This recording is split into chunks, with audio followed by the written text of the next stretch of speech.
اعوذ باللہ من الشیطان الرجیم بسم اللہ الرحمن الرحیم۔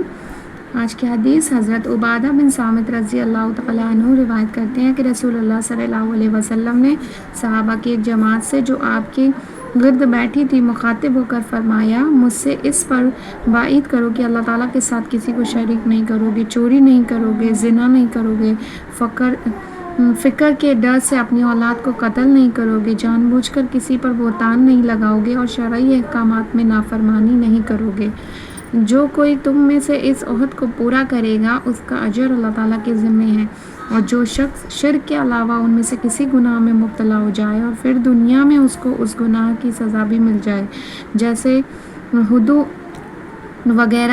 حد وغیرہ جاری ہو جائے، تو وہ سزا اس کے گناہ کے لیے کفارہ ہو جائے گی، اور اگر اللہ تعالیٰ نے ان میں سے کسی گناہ کی پردہ پوشی فرمائی